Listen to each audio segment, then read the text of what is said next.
सूरज ढलने ही वाला था। रामनगर की गलियों में हल्की सुनहरी रोशनी बिखरी हुई थी। हवा में मिट्टी और अमरूद के बाग की खुशबू तैर रही थी। सड़क किनारे बच्चे क्रिकेट खेल रहे थे और उसी रास्ते पर धीरे धीरे आती दिखी अनाया। 24 साल की, साधारण सी सलवार सूट पहने हुई, पर आंखों में ऐसी चमक जैसे वह पूरी दुनिया से टकरा सकती हो। अनाया घर पहुंचती है। माँ रसोई में व्यस्त, भाई छत पर पतंग उड़ा रहा और पिता चाय पीते हुए मुस्कुराकर कहते हैं, आ गई मेरी शेरनी। उन्हें नहीं पता यह मुस्कान उनकी आखिरी खुश मुस्कान बनने वाली है। अचानक घर के बाहर तेज ब्रेक की भयावह आवाज। एक सफेद जीप धूल उड़ाती हुई रुकती है। उसमें उतरता है एस.आई. विक्रम सिंह, इलाके का सबसे भ्रष्ट पुलिस वाला, और उसके 2 गुंडे। विक्रम जोर से चिल्लाता है, राम प्रसाद, जमीन का मामला हमारे खिलाफ क्यों लिखा? कौन सा हीरो बन रहा है तू?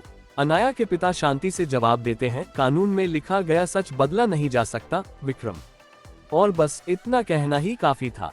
विक्रम ने गुस्से में एक थप्पड़ मारा और पिता को सबके सामने जमीन पर गिरा दिया। अनाया चीख उठी, लेकिन गुंडों ने उसे पकड़ लिया। विक्रम धमकी देता हुआ चला गया और जाते जाते अनाया की आंखों में आग छोड़ गया। उस रात अनाया रोई नहीं। वह चुपचाप बैठकर प्लान बना रही थी। उसके कानों में पिता की आवाज गूंज रही थी, अन्याय से कभी मत डरना। वह अपनी पढ़ाई के पुराने नोट्स निकालती है। एक समय पर वह कानून पढ़ती थी, पर घर की जिम्मेदारी के लिए उसे पढ़ाई छोड़नी पड़ी थी। आज वही ज्ञान उसकी ताकत बन चुका था। अगली सुबह अनाया अकेली ही थाने पहुंचती है। विक्रम मुस्कुराकर कहता है, ये थाना किसका है पता है? मेरा। अनाया बिना डरे जवाब देती है, थाना कानून का होता है और तुम्हारा समय खत्म हो चुका है। विक्रम शिकायत लिखने से मना कर देता है, पर अनाया अपना मोबाइल कैमरा ऑन कर देती है और उसकी हर बात रिकॉर्ड होने लगती है। विक्रम फोन छीनने के लिए दौड़ता है, लेकिन अनाया तेज थी। वह भीड़ के बीच जाकर खड़ी हो जाती है। अब पूरा कस्बा सच देख रहा था।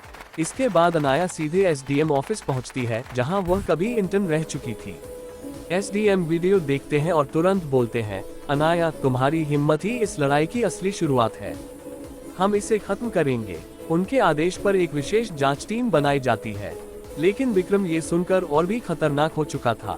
शाम को जब अनाया बाजार से लौट रही थी, 2 बाइकें उसके पीछे लग गईं। काली गली में जाते ही 4 गुंडे उस पर टूट पड़े, पर आज वह कमजोर लड़की नहीं थी, आज वह सलवार वाली शेरनी थी। उसने पहले हमलावर की कलाई मरोड़ दी, दूसरे की बाइक उल्टी कर दी, तीसरे के हाथ से डंडा छीनकर उन्हें पीछे धकेला। लड़ाई के बाद उसके हाथ कट चुके थे, खून बह रहा था, पर उसके कदम नहीं रुके। अगले ही दिन जांच टीम अचानक थाने पर छापा मारती है। विक्रम गुस्से से चिल्लाता है, अनाया, तू मेरी जिंदगी बर्बाद कर देगी। अनाया सामने खड़ी होकर कहती है, तूने मेरे पिता की इज्जत की। ये बदला नहीं, न्याय है।